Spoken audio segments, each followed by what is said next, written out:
Hello and welcome to Hamilton, the podcast. From the Graphomania Podcast Network, I'm Vinton Bain. And I am Robbie Herlocker. Vinton, we've had a pretty exciting time the last couple of weeks with Hamilton. Yeah, lots of new things to talk about. Especially the Hamilton mixtape. It's finally here. That's right. 23 tracks of amazing goodness. Oh my goodness. So much amazing talent on this album. Wow. Yeah, it's so wonderful. I've listened to it twice this morning. It just came out today while we're recording this. So yeah, it's fantastic. I got to your house 37 minutes ago and we were going to just sit down and start recording right away. And we couldn't because we just started playing these songs and just going straight through and just nerding out and gushing about how wonderful these are. Right. Man, I want Regina Spektor to sing me to bed every night. Yes, please. That'd be wonderful. So much fun. Her and Ben Folds on Dear Theodosia. Some of the songs that were inspired by Hamilton lyrics. Yeah. So good. Yeah, if the Washingtons were on my side, I would hire Regina Spektor and Ben Folds to come sing me to sleep. It's all about the Washingtons. So I think that definitely merits an episode of Hamilton the Podcast sometime soon where we actually review that entire album at some point, because that's kind of a big deal. Right. New Hamilton music. Wow. Yeah, there's enough songs inspired by, and some of the songs that didn't make it into our musical, that I think there's a lot of lyrical content to dive into there as well, on top of just talking about all these artists that came together and put out this thing with Lin-Manuel Miranda and the crew of Hamilton, this amazing mixtape. Right. A lot of the songs that we talked about as never making the final cut once the show made it onto Broadway are on this album. Yeah. You see Congratulations as Angelica Schuyler, played by Dessa on the album, comes out and sings the congratulations to Hamilton when she comes back from London and just lets him have it for the Reynolds pamphlet. And wow, it's wonderful to see how this performed in a full-length, professionally mastered piece. Yeah, it's so beautiful. And there's a few songs on there that kind of surprised me. I didn't know that they were coming. And so when I started listening, I was like, oh, this is a really good idea. Like Say Yes to This with Jill Scott. It's such an interesting idea to turn around the Reynolds affair and get Mariah Reynolds' perspective when she's trying to seduce Hamilton. Oh, yeah. Say yes to this. You have to say yes to this, Hamilton. That's interesting. I cannot wait to just pour through this mixtape over and over and over again. My favorite part, though, is when they do the song Wrote My Way Out, and Lin-Manuel Miranda has a verse in there, which I assume is really biographical of his writing career and growing up and becoming that person and writing his way out and comparing his own life to Hamilton's life. And then there's other people doing that same thing in that song, but Lin-Manuel Miranda specifically, of course, we all very much love him, and he's the one that we're holding up here. That verse is awesome and so good to listen to. Oh yeah, and it has references to In the Heights. It has, it starts off with a reference to Jonathan Larson and Rent, and how much he loves and got some of his passion from the musical Rent to begin with, and some of that is just so good. Speaking of Lin-Manuel Miranda, you just got back from the movie theaters, didn't you? I just saw Moana. Oh, man. I've not seen this yet. Oh, man. Tell me how it was. It's actually really good. So I just didn't have my hype up or something about it. So I just went in going, Lin-Manuel Miranda does music, so I'm going to enjoy this. Right. But didn't really know much about the story or anything, but my wife really wanted to see it. So we went and saw it today, and I teared up during the movie. It was really emotionally powerful and strong.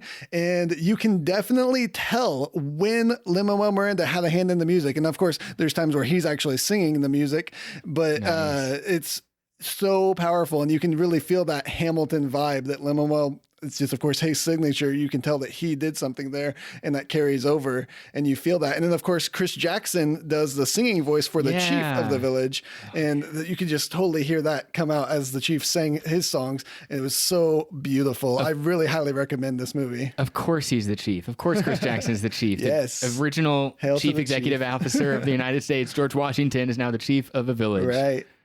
I think Lin-Manuel Miranda should be in charge of all Disney music from now on. And just, how about all music? All music. No. I'm sorry. Do you want to play in a band? Well, you have to consult with Mr. Lin-Manuel Miranda. We've cloned him to make this viable. I don't know. He's an original.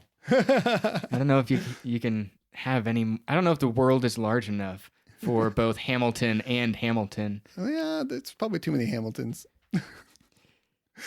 There's another bit of Hamilton news, though, that we should probably touch on. How do you think that Hamilton boycott's been going? Oh, the Hamilton boycott is probably like really making the creators of Hamilton the musical really, really stress out and lose sleep at night. In fact, I heard they had the highest grossing week in their entire history in the last couple weeks. Well, so much for that, I guess. So much for the boycott. So it originally confused me. I thought, how can you have a highest grossing week when all of your shows have been sold out already for a really long period of time? But I guess it has to do with something about how certain seats are saved for resale, and then they bumped up the prices because of demand during the last couple weeks, and then those went at a record price, and you got to see that the highest amount of money came through those doors in a recent week. So sorry, guys, if you were trying to boycott the musical, I mean, I imagine you're boycotting this podcast as well if you were. Yeah. But you are not doing so well if you're trying to make them hurt in the box office. But if you still want to try, we're still open to take your tickets if you would like to get rid of them. So that about does it for Hamilton-related news. But for Hamilton, the podcast news, we do have one announcement that relates to these holidays. That's right. Now, a lot of podcasts and a lot of creative endeavors usually take some kind of break during the holidays because the holidays are crazy. Yeah. We took off last week just for Thanksgiving, but looking forward through the Christmas season and the New Year's and everything, we decided that we're going to at least temporarily go bi-weekly so that we don't have to take a break over the holidays and just stop now and come back in January. We want to keep putting new stuff out, and there's still so much that we want to talk about as we've just discussed. So we're going to go bi-weekly for now so that we can keep up during this busy holiday season. Right. The word bi-weekly always confuses me because people use it both ways, where they mean twice a week and when they mean every other week. We will not be doubling up on episodes during the busy every other holiday season. week. We're going every other week. This may or may not be something that sticks after this point. Right now, Robbie and I are both have busy lives. There's things going on in our lives. We've gone through the musical. There's still a lot to talk about, but there's only so much time that we have.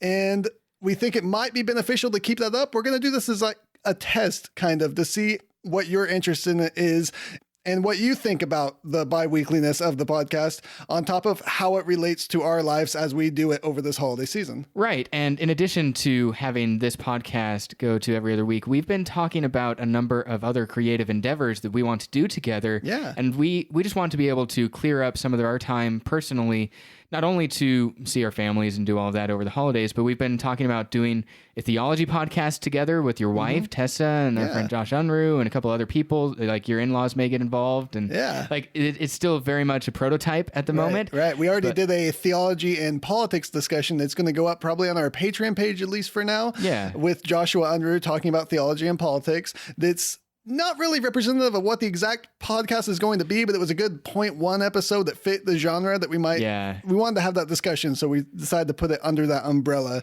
That episode will be up on our Patreon soon. So keep an eye out there if that sounds like your cup of tea. That's patreon.com/graphocast. Now, if you happen to be paying attention to how many minutes have passed in this podcast so far, as we've covered Hamilton news and Hamilton the podcast news, you will notice that we're running out of time as far as our 10-minute history episode goes. Right. So we will dive in now to the 10-minute history episode where we will discuss Alexander Hamilton and something you may have heard of recently in the news, the Electoral College. That's right. So if you're wanting to time us on these 10-minute histories, start now, not earlier when we started the podcast. It only counts if we're talking about the topic. Right. So to start off, Robbie, why don't you explain to me and our listeners what exactly is the Electoral College?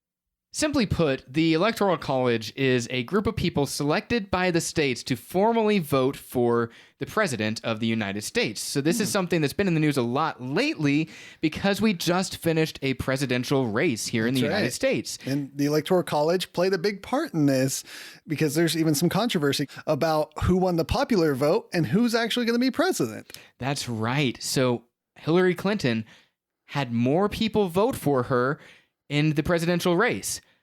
But Donald Trump will become our president because of this thing that Alexander Hamilton, James Madison, and some of our other founding fathers threw together called the Electoral College. So why do we have an Electoral College? If everyone can just vote, we can just count those votes. Why not just go with that? What's the purpose of an Electoral College? You know, there are a whole lot of reasons that people have defended the Electoral College in the past, and we're not here today to solve that debate. We're not going to tell you exactly our opinions about whether the Electoral College is still helpful, or it's archaic, or it's necessary, or it's important. But there were at least 3 big reasons that Alexander Hamilton defended the Electoral College, and I think that here on Hamilton the Podcast, with as prominent as the Electoral College is today, we should probably talk about at least those 3 reasons that he highlighted for the reasons we should have an electoral college. Number 1. The challenge, demand Wait, no, sorry, I'm bad about 10 lists. So we have the first reason that Alexander Hamilton argues, and all of this is going to be coming from the Federalist number 68. Remember, John Jay, James Madison, and Alexander Hamilton wrote the other 51 of the Federalist Papers. This is one of those 51 that Alexander Hamilton put together. Federalist number 68, he sits down to defend why we should elect our president the way he did. And one of the reasons he defends is that we need the system of electors getting together to decide the president of the United States because we want to create a buffer between the people, the populace, and the selection of their president. The idea was that popular people could get duped. Popular people could just be manipulated, and some charismatic leader could come along and just say whatever the masses wanted to hear, but he wouldn't have any experience, or she wouldn't have any knowledge about how the system was going to go and how it was going to work, and they wouldn't be beneficial for these United States. Right. And so the idea was set up that we don't want a direct democracy of people just electing 1 vote equals 1 vote. They decided that we would have a group of elites get together, and these would be the educated people trusted by their states to make the rational decision about who should really be president. There's a lot of debate today about that controversial idea that we don't want direct democracy because, obviously, it makes the most sense in a millennial's mind to have a single vote equal a single vote, right? Right. But Alexander Hamilton in Federalist 68 says a small number of persons selected by their fellow citizens from the general mass will be the most likely to possess the information and discernment requisite to such a complicated investigation. He thought that this is something that matters so much that we don't want those dummies that live next to you to decide because you know how stupid people can be. Right. And this is where people often call Alexander Hamilton an elitist. This is where Alexander Hamilton gets that reputation of being that aristocrat who is saying that those people out there shouldn't be just generally allowed to vote. But you do have to remember that during this time, this wasn't the age of information that it is today, where we have the internet and everyone has access to pretty much the same information and the same possibility for education and scholarly pursuits and understanding how government works and even being literate. Back then, if you grew up on a farm and your father was a farmer, you were a farmer and you never really had to read a book necessarily. I'm sure there's plenty of farmers that had lots of books and read a lot, but you were more stuck in your style of life for your purposes to learn what it was that you were going to do for the rest of your life. It wasn't what we have today where you can be anything and do anything because the possibilities are pretty much endless. Back then, I'm sure and I hope that Hamilton, coming from where he came from and growing up and becoming this person, would see that anybody could become one of these people who could make this decision and be well educated. And that was possible for anyone. But he knew that because of the way the world worked and the way that the country was and the people's occupations and people's education levels, that not everyone was that educated. Not everyone had a way to get that information, to understand how government worked and to understand everything about the candidates who were running. And so he wanted to protect that. I'm not necessarily going for or against that, but we do have to see it through the eyes of the time. That's right. And the voice of the time did think that there were a lot of people we want to exclude from making these really critical decisions. We want to make sure we have thoughtful people in charge so that we have thoughtful decisions being made. And so whatever you think about that today, that's the mindset of people like James Madison and Alexander Hamilton while they're defending the Electoral College. A second big point that Alexander Hamilton makes. Number 2. One of the most frequently cited reasons that we have the Electoral College is that this is something that protects the representation of smaller states. So in every single conflict, in every single governmental system, we have to try to balance the will of the majority versus the rights of the minority. And that's a difficult system. Like, that's a difficult challenge. Yeah. Where you see that if you end up having a state, let's just say Virginia has the largest number of people in it that are eligible to vote, and they are able to just say, you know what?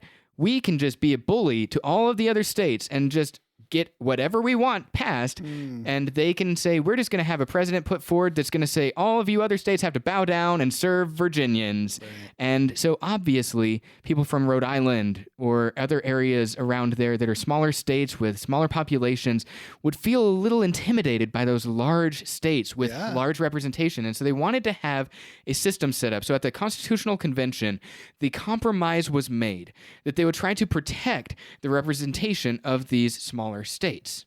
And you've heard this defense in the news lately, if you've been paying attention to people defending the Electoral College, where it says that it forces the candidates to campaign in smaller states. And it's actually a pretty significant point when you realize the proportionate value or weight of a voter in a less densely populated state like Wyoming versus a really heavily populated state like California.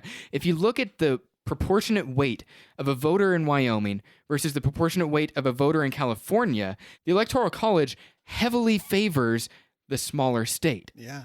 We're going to put a link in the show notes to an article that talks about some of the impact of the Electoral College from history at historycentral.com, but it will show you how the numbers in a recent election in Wyoming versus California were such that each elector in Wyoming represented 70,000 votes, while each elector in California represented 179,000 votes per electorate. Whoa.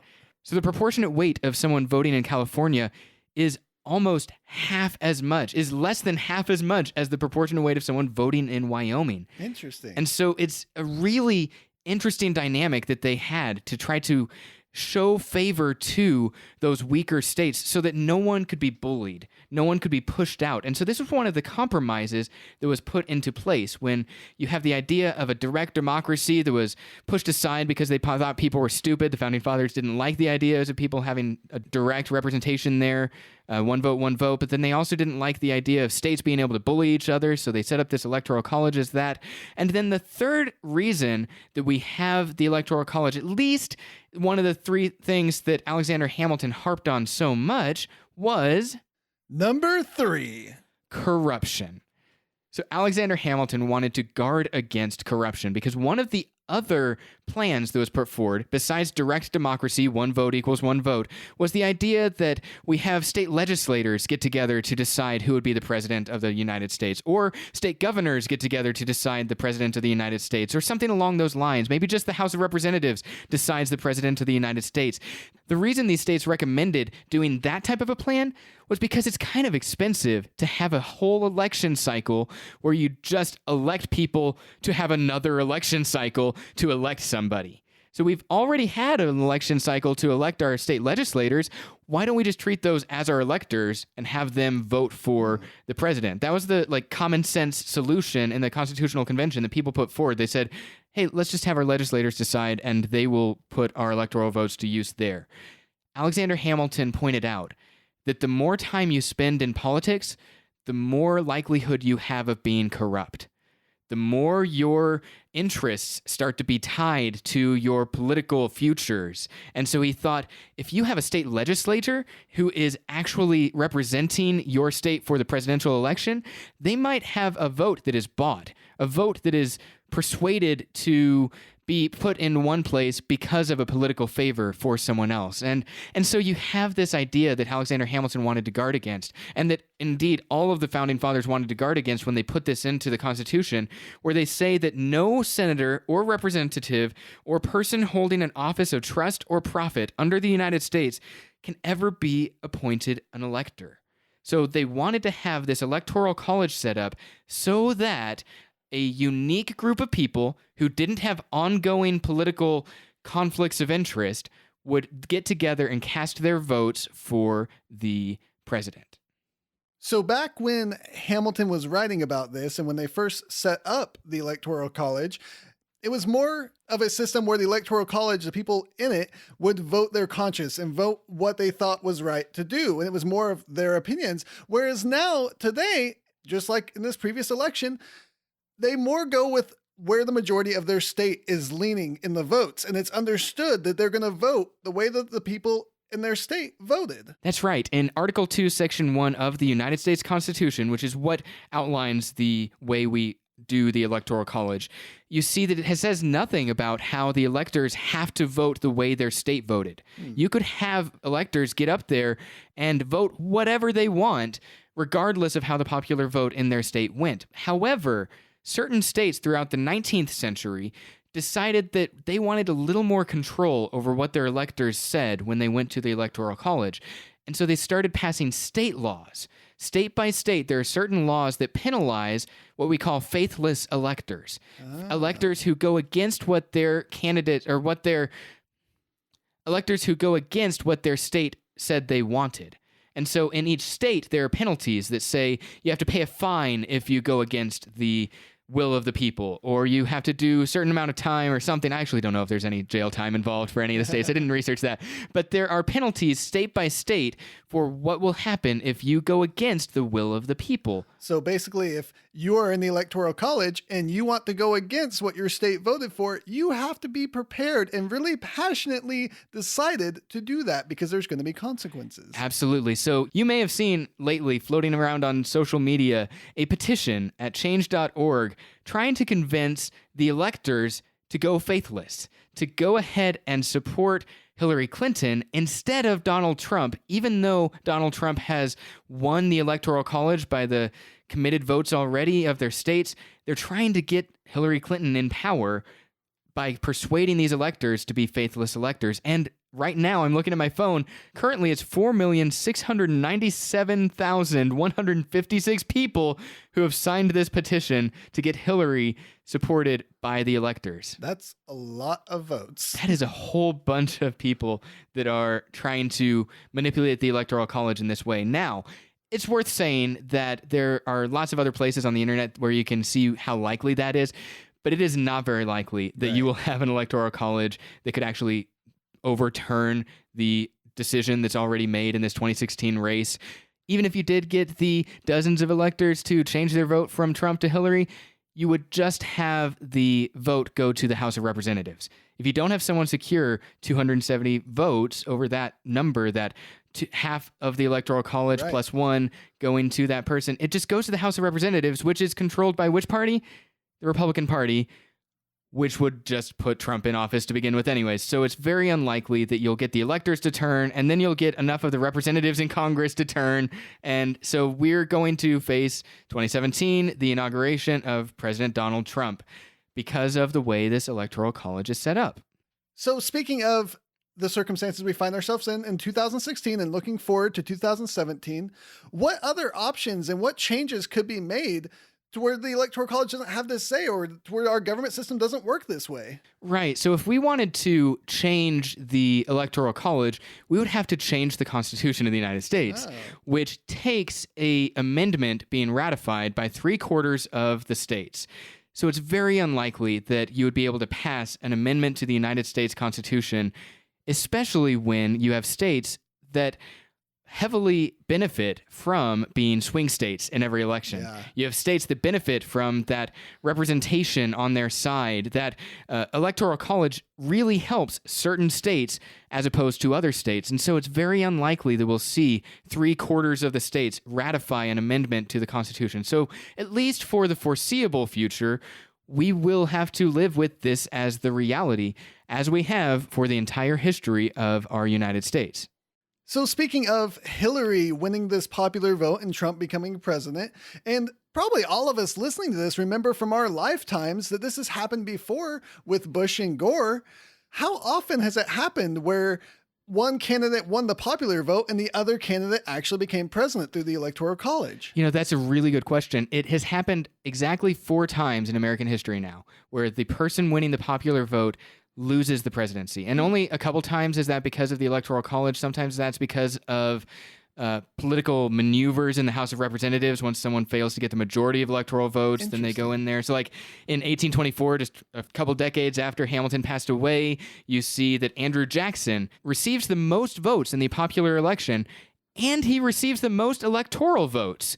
But he didn't secure the majority of the electoral votes, so it went to the House of Representatives, who got to choose, and they chose to put John Quincy Adams in the seat of the president, even though Andrew Jackson won the votes in both the Electoral College and the popular vote. And so you see that political maneuvering there. Jackson got his revenge when 4 years later he ran again, and he ran as the populist presidency who was against the system, and he was talking about how the system was rigged against him, and apparently that's a popular thing. When you tell your supporters that the system's rigged against you, you kind of get a lot of your supporters to go out there and be mad and kick up a bunch of support for you. But Jackson got to say, hey, I won before both ways, and I still didn't get the seat, and so I am here to defend you against the terrible systems. I am anti-establishment, and yet he was still a huge part of the establishment. I mean, I hope that we get to talk on this podcast in a future time about all the similarities between Hamilton's time and Andrew Jackson's time, because I mean, this is another dueling political figure who loved duels. He was involved in that, and I think it's a little bit disingenuous to call someone the candidate of the working class and the people and the populist candidate anti-establishment when he's also the president of the Trail of Tears and the huge injustices to marginalized people under Andrew Jackson's presidency. But all that to be said, he was the first time that we saw this popular vote thing happen. In addition to that, in 1888, we saw Benjamin Harrison overtake President Grover Cleveland. But again, in that case as well, Grover Cleveland also ran again 4 years later, became president again. And that was an interesting race in 1892 where you see two presidents who had been presidents in the past running against each other in the presidential race. And so there's some interesting stuff there. But in both of those cases, the person who got kind of slighted by winning the popular vote but not winning the presidency still got to be president 4 years later by running again. Oh, yeah. Al Gore decided that he didn't want to run again. He stepped out of politics after 4 years. And so it would have been interesting to see if that trend continued. Yeah, that would have been a continuing pattern possibly. Yeah, to see if everyone who loses the popular vote or wins the popular vote but loses the presidency and still has the resiliency to continue to keep fighting it as a politician, to see if they 4 years later win again. So it's going to be interesting to see what happens in 4 years if Donald Trump holds on to his seat and becomes a two-term president, or if he's a one-term president. We'll see what happens in the fallout of the next several years. So this is clearly nothing new in American history. This has been going on since the beginning. Right. This has been the debate over the Electoral College ever since Alexander Hamilton was chosen for the Constitutional Convention. And we definitely don't have time to go into every reason why people hate the Electoral College or every reason why people like the Electoral College. I mean, we could go into how this system really makes it almost impossible for a third-party candidate to ever mount a serious political challenge to one of the major party candidates. We could talk about how Millard Fillmore, one of the largest third-party candidates, won 22% of the popular vote back in 1856, but got only 2% of the electoral vote. We can talk about Ross Perot in more recent history in 1992, when he got 19% of the popular vote, but 0% of the electoral vote. So this is a system that has defended certain small states and has really hurt other candidates and has done a lot of things to our political discourse. It's changed the way politicians campaign. Donald Trump himself has said that he would have campaigned differently if the popular vote was the only thing he needed to seek, but he went to certain states because of their electoral weight. Hillary Clinton would have changed her campaign strategies as well if she wasn't trying to target those swing states directly. All that to be said, Alexander Hamilton himself thought that this was perhaps the best possible system to put into place. He defended the Electoral College and actually thought that it was one of the areas of the Constitution that deserved the least criticism. I'm going to close with the first paragraph from Federalist number 68 and listen to how highly he praises the idea of the Electoral College being the way we select our president.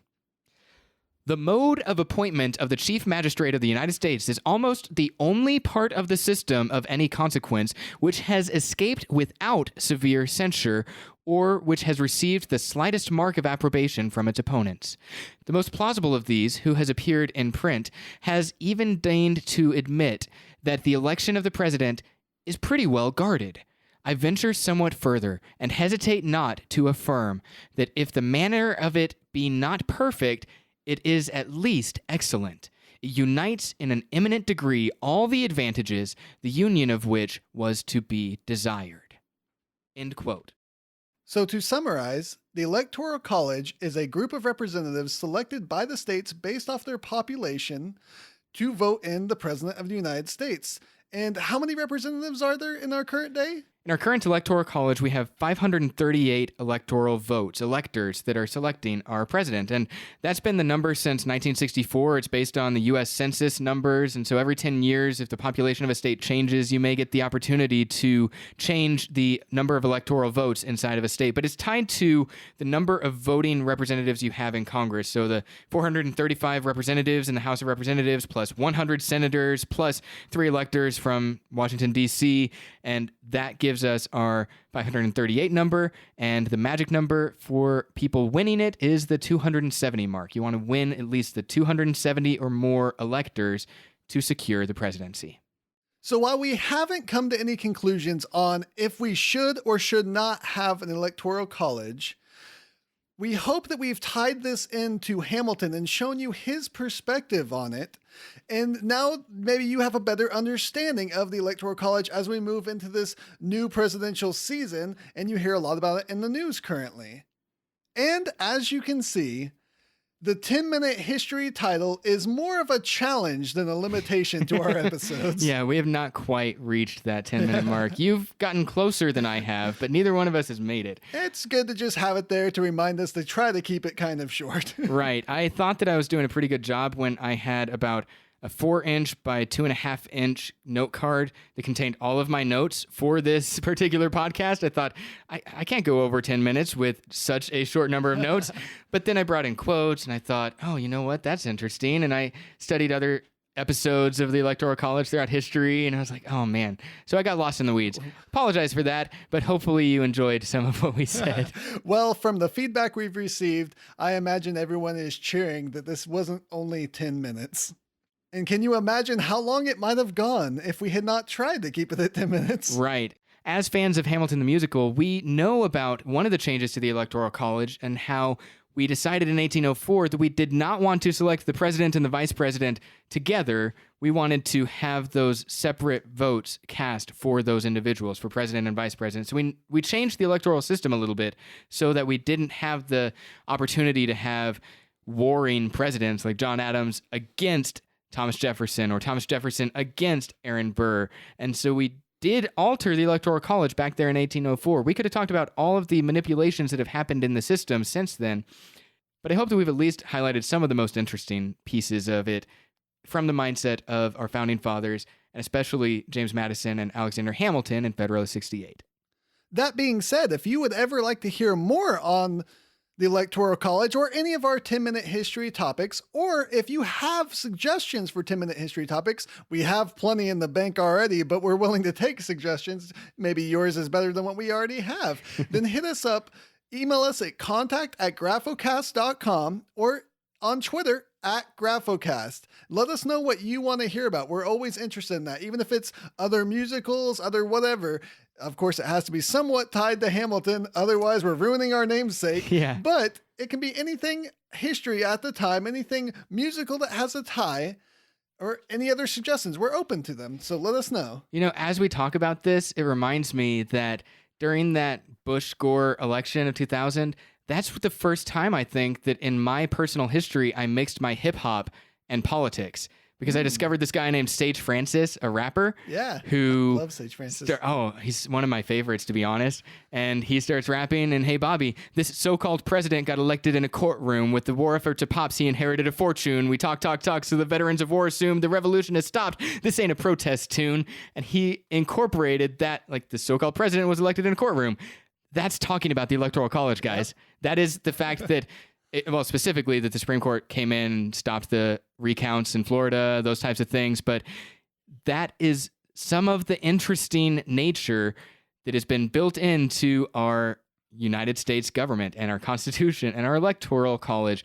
It's worth saying that with all the messes that we have, with all of the complications and the debates and the weird little flukes of the system, we still have an American system that is set up in a way that has lasted a very long time without any major riots, save maybe that Civil War thing, but that doesn't prove my point here. We have this peaceful transition of power in our history, and it's interesting to see how it can last in the middle of these really messy systems like the Electoral College. It's hard to explain the Electoral College to people. It's hard to explain it to non-Americans especially, because even Americans don't understand it. Right. But hopefully we've shed a little light on it. If you'd like to contribute to the Graphomania Podcast Network, check out patreon.com/Graphocast. To get a hold of Robbie or I, you can hit us up on Twitter. I'm at Flesh Eater. And I'm at Alpha Knight. So we'll see you in 2 weeks. Until then, I'm Vinton Bain. And I am Robbie Herlocker. Happy holidays.